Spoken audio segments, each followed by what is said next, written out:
Leo reka nongere mbasuhuze nawe tuziza cyane mwese mukore ko cya Top Sport ubuzima kabisa mbifurije cyane n'ikipe y'u Rwanda Amavubi irimo itegura ikipe ya Sudan cyo gushaka tike igikombe cya Afurika cy'abakina imbere mu gihugu byabo cyane. Tujya kubabwira uko byifashe abakinnyi bahari abasezerera biyongeremo amaraso mashya byose, hano turakubwira mu bihembo byari bitanzwe na CAF abakinnyi b'ingenzi bari batwaye ibihembo ndetse n'ukuntu byagiye bigenda hose, udushya twagiye tubamo dutunguranye cyane. Hanyuma si ibyo gusa kandi tuza kujya mu mikino y'amagare naho tubabwira uko byifashe naho mu kipe y'u Rwanda, hanyuma turaza no kugarukira ku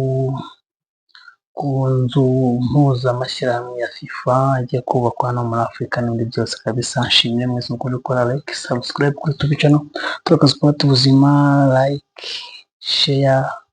Rero mwese mufata amavideo mukoreza kuri status zanyu kabisa, muri abantu b'agaciro dushimira mwese kabisa. Hanyuma twibutsa ko muri Canal Plus tugufite bonus aho ugura abonnement tukongeza iminsi 30. Hanyuma uramutse ukeneye n'ibikoresho bya Canal Plus adahamagara kuri 07807053, hanyuma uka 09 cyangwa ukatwandikira kuri WhatsApp, hose turaboneka Instagram, TikTok, YouTube, Top Sport ubuzima kabisa. Twandikira muri SMS ukatubwira icyo ushaka.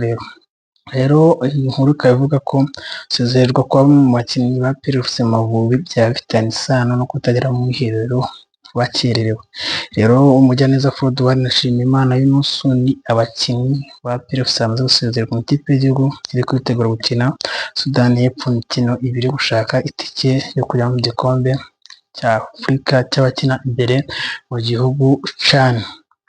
Kuri rero akaba ari kuri wa kabiri tariki 17 Ukuboza 2024 abakinnyi barindwi barimo babiri ba PRFC basezereye mu mwiherero ikipe y'igihugu Rwanda Amavubi uri kwitegura gukina imikino ibiri Sudani y'Epfo ibiri mu majonjora yo gushaka itike y'igikombe cya Afurika cy'abakina imbere mu bihugu byabo CHAN. Abakinnyi ba PRFC rero bamaze gusezererwa Nshimiyimana Yunus, Mugiraneza Froduard nubwo basezererwa bitakunze ko abatoza babona umwanya uhagije wo kwitegereza ubushobozi bwabo kuko basanze abandi bamaze iminsi 3 mu myitozo.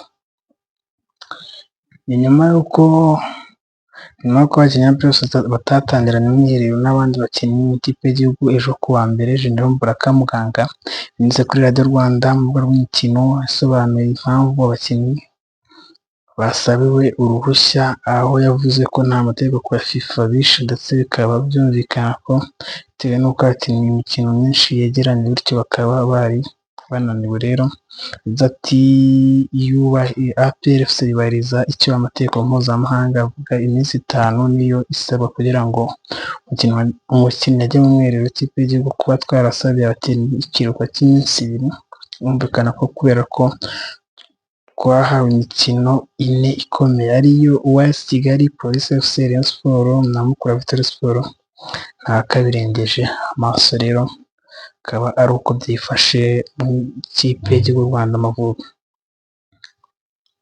Indi nkuru ikabivuga ati tukiri mu Mavubi, indi nkuru ikabivuga ko Niyonzima Olivier nawe umunsi mu bakinnyi 7 maze gusezererwa mu ikipe y'igihugu. Abakinnyi 7 rero ni abahe? Twibutsa ati kora like, share, comment kuri Top Sport ubuzima, kora subscribe, sangiza abandi izi video mu groupe, sharinga kuri status yawe yose kabisa, share mu groupe yawe ya WhatsApp, shire kuri status, sharinga mu groupe kabisa, hanyuma ukore like, uduhereze ibitekerezo ko ubibona byose kabisa ni iby'agaciro. Hanyuma rero abakinnyi 7 barimo Niyonzima Olivier wamamaye nka Sefu wa Rayon Sport na Nshimiyimana Yunus ukina PRFC bamaze gusezererwa mu mwiherero w'ikipe y'igihugu Amavubi. Mu gihe rero ikipe y'igihugu Rwanda Amavubi ikomeje umwiherero yitegura gutakirana na Sudani y'Epfo mu gushaka itike igikombe cya CHAN Afurika cy'abakina mu bihugu, abakinnyi 7 bamaze gusezererwa. Uwa 8 Ombolenga Fitina we yasimbuwe na Serumogo Ali. Turabwira impamvu yasimbuwe na Serumogo Ali, ikibazo agize n'ikihe.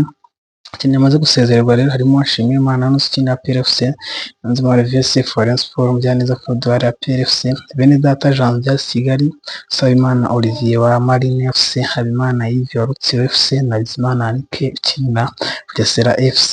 Hanyuma Habimana Yves ukinira Rutsiro FC yasezerewe muri bagenzi be mu gihe yari mu byishimo byo kuba yahamagawe ku nshuro ye ya mbere mu ikipe y'igihugu. Harerimana Abdelaziz ukinira Gasogi United nawe wari wahamagawe ku nshuro ye ya mbere, we aracyari kumwe na bagenzi be mu ikipe y'igihugu y'u Rwanda Amavubi. Akaba rero ari uko byifashe kuri update z'Amavubi. Hanyuma tugenda twibutsa ko hari n'ibindi bintu byinshi bigiye biri kuri poste zacu z'Amavubi, kuri Top Sport Tuzima, abakinnyi bakina hanze ndetse n'ibindi byose kabisa.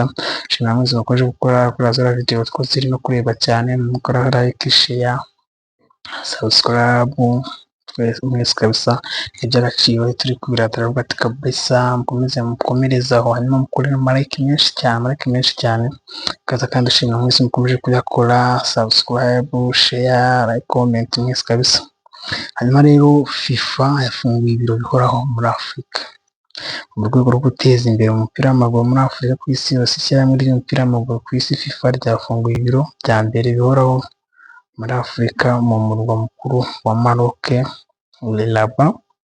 Iki gikorwa cyatangijwe ku mugaragaro ku wa mbere tariki 13 Ukuboza 2024, aho perezida wa FIFA Gianni Infantino na minisitiri w'intebe wa Maroc Aziz ashyize umukono ku masezerano y'ubufatanye. Ibi biro rero bishya bizafasha cyane mu gutanga ubufasha bwa tekinike mu micungire y'umupira w'amaguru mu mashyirahamwe kuri uyu mugabane, hagamijwe kuzamura urwego rw'umupira w'amaguru muri Afurika. Maroc ikomeje kugaragaza ubushake bwo kuba igikundi cy'imikino muri Afurika no kwakira neza amarushanwa akomeye ku rwego rw'isi. Uyu mwaka byariye Maroc yagezweho n'imisaruro w'ishoramari ryayo mu bikorwa remezo n'ubushake bwo guteza imbere siporo. Ibi ni nabyo byatumye ikipe y'igihugu cyemererwa kuzafatanya na Espagne na Portugal mu kwakira igikombe cy'isi cya 2030. Ibiro bya FIFA bizafasha ibihugu bya Afurika guteza imbere mu rwego rwa tekinike, guhugura abatoza, abakinnyi n'abayobozi b'amashyirahamwe ndetse no gushimangira imiyoborere myiza y'umupira w'amaguru. Ibi byose bizagira uruhare mu guhindura imiterere myiza y'umupira wa Afurika, aho igihugu bizarushaho gukina neza, guhatanira ibikombe bikomeye. Ifungurwa rero ry'ibi biro bihoraho bya FIFA ni amateka mashya ku mupira w'amaguru wa Afurika. Iyi ntambwe izafasha ibihugu nyafurika kubona ubufasha buhoraho butuma bigera ku rwego rwo guhangana ku bibuga byo ku isi hose. Rero akaba ari hanyuma tutwitsa ko tubafitiye izindi nkuru nyinshi cyane. Turacyari mu magare, turacyari mu bihembo bya CAF, turacyari no kuri inkuru ya Ombolenga Fitina, impamvu yasimbujwe mu kipe y'u Rwanda Amavubi, byose tuza kubageza. Hanyuma rero Ombolenga Fitina yasimbujwe na Solomogo mu ikipe y'igihugu. Impamvu yasimbujwe ikaba ivuga ko myugariro Rayon Sports Ombolenga Fitina yasimbujwe na mugenzi we Solomogo Ali ikipe y'igihugu kwitegura gukina na Sudani y'Epfo umukino wo gushaka igikombe cy'amakipe akina mu bihugu byabo imbere CHAN. Ku mugoroba kuri uyu wa mbere tariki 13 Ukuboza 2024, myugariro wa Rayon Sports ukunda gukina asimbuye Solomogo Ali Omar yakoranye imyitozo na bagenzi be mu ikipe y'igihugu iri kwitegura gukina na Sudani y'Epfo mu gushaka itike yo kujya mu gikombe cya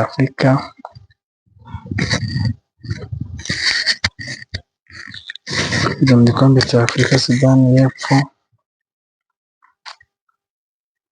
cy'abakinnyi bakina imbere mu bihugu. Nubwo Solomogo yakoranye imyitozo na bagenzi be, ntabwo yari yagaragaje ku rutonde rw'abakinnyi bahamagawe. Nyuma y'imyitozo nibwo byatangajwe ko Solomogo Omar yari yaje mu ikipe y'igihugu asimbuye Ombolenga Fitina. Abaganga basanze yari akeneye kuruhuka no gukora imyitozo. Mu butumwa bwatanzwe n'ushinzwe itangazamakuru muri Ferwafa bwagiraga buti nyuma y'isuzuma ry'abaganga medical check umukinnyi Ombolenga Fitina byagaragaye ko nubwo nta mvune ikomeye afite ariko agikeneye igihe cyo kwitoza kugira ngo abe yatangira gukina lack of match fitness bityo rero akaba asimbuwe na Bwana Ali Serumogo ubwo APR FC yakinaga na Rayon Sports kuri stade Amahoro. Ombolenga Fitina yaje kuva mu kibuga umukino utarangiye asimburwa na Serumogo usanzwe ari umusimbura we muri Rayon Sports.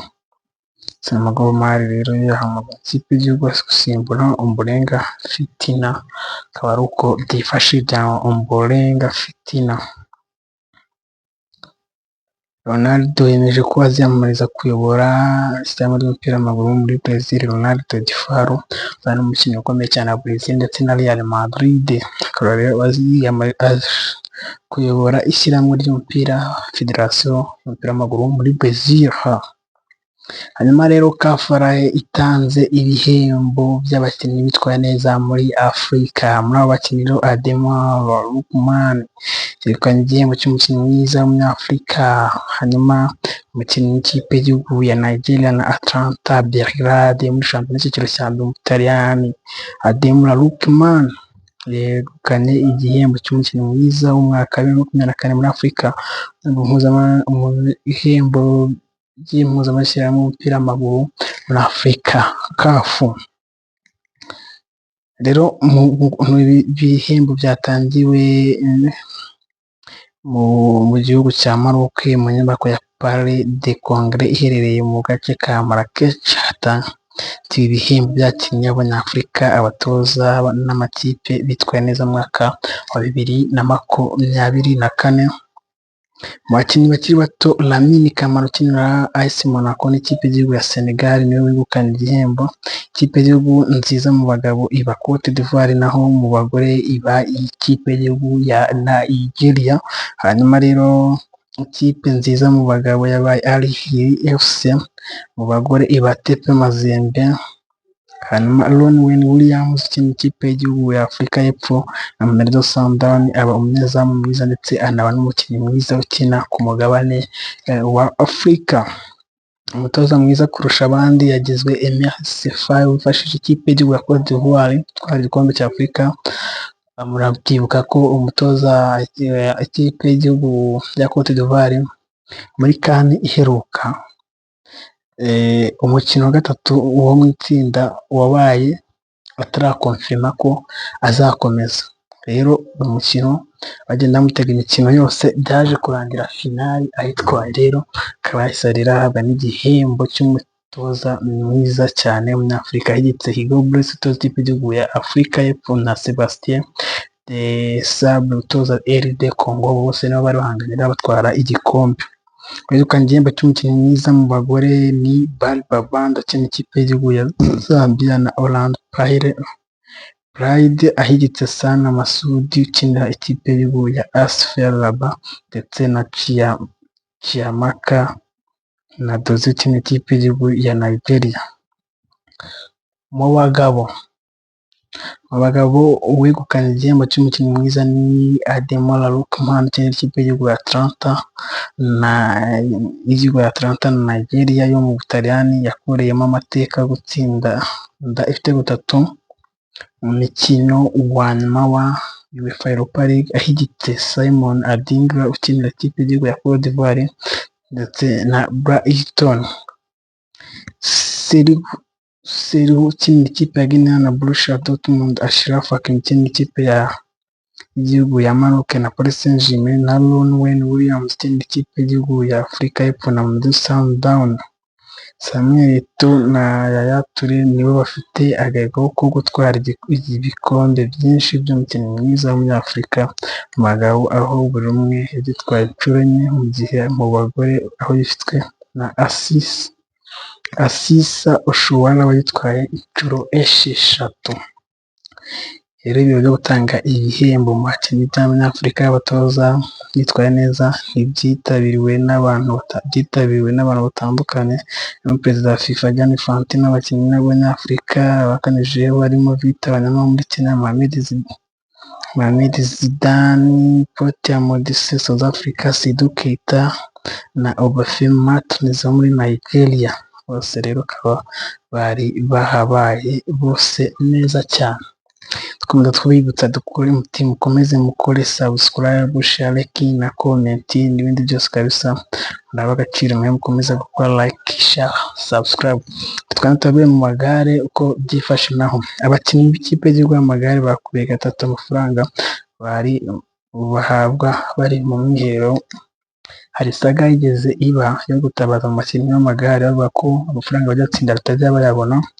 Byaba ari ibintu byiza cyane mu gihe batangiye kubona amafaranga, babona agahimbazamusyi kabo kabisa, bakongera ko bakitwara neza, maze igihe badarutse kwitwara neza nko mu bihe byagiye bihita. Abakinnyi b'ikipe y'igihugu y'u Rwanda amagare Team Rwanda bakuye gatatu amafaranga y'insimbura mubyizi bahabwaga bari mu mwiherero bitegura amasiganwa mpuzamahanga. Cyangwa ry'umukino w'amagare mu Rwanda Ferwacy rimaze iminsi riri gukora ibishoboka byose ngo rikemure ibibazo byagiye bigaragazwa n'abakinnyi b'amagare, birimo nk'ibibazo cy'amafaranga make bahabwa mu gihe bari mu ikipe y'igihugu. Mu minsi yashize ubwo Visi Perezida wa Ferwacy Bigango Valentin yaganiraga n'itangazamakuru, yavuze ko hari ibiganiro birimo n'abafatanyabikorwa kugira ngo barebe uko bazamura amafaranga ahabwa abakinnyi b'ikipe y'igihugu, barebe ukuntu bazamura amafaranga abakinnyi b'ikipe y'igihugu y'amagare. Hanyuma mbashimira mwese kabisa. Mbere ko dusoza, yibutsa gukora like, share, subscribe, comment, ibintu byose bikagenda neza. Hanyuma ku munsi w'ejo, ku munsi w'ejo kuwa gatatu, ku munsi w'ejo hari amakipe azaba ari gukina, Espanyol na Valencia, Villarreal na Vallecano. Hanyuma muri France Ligue AS Monaco na Paris Saint-Germain, zose ni sheni bazira kuri sheni za Canal Plus. Hanyuma muri FA Cup naho tuzabura uko zabyifashe, Arsenal na Crystal Palace, hanyuma Newcastle na Brentford naho zaca kuri Canal Plus. Hanyuma Southampton na Liverpool de Cops nazo zazimanuka mu kibuga. N'amakuru yose tubatera update zose, ariko ntitwanda tutababwiye ndakuri nko kuri Liverpool ho gatoya. Liverpool abakinnyi bahari n'abadahari wenda aho twabwiraho gakeya, cyangwa se Liverpool abakinnyi bari n'abadahari tuzabategura ku munsi w'ejo. Ibivuga byose muri Europa League ndetse n'amakuru menshi agenda avugwa muri weekend, byatoza batangaje mbere ko match zitangira na match zo muri weekend hose kabisa. Hanyuma uramutse ukeneye dekoderi ya Canal Plus, abonema Canal Plus, ibikoresho byose bya Canal Plus, aduhamagara kuri 0788 075 009 cyangwa ukatwandikira kuri WhatsApp 0788 055 Dushimire mwese mukomeje gukora subscribe, share na comment mwese kabisa, murabwa agaciro. Niba turayikora komeza gukora sangiza abandi video mu magroupe, byose kabisa ni tubikorera. Dushimire mwese mukomeje gukora like, share, comment. Ciao, komeza kugira umunsi mwiza, ijoro ryiza. Araryana.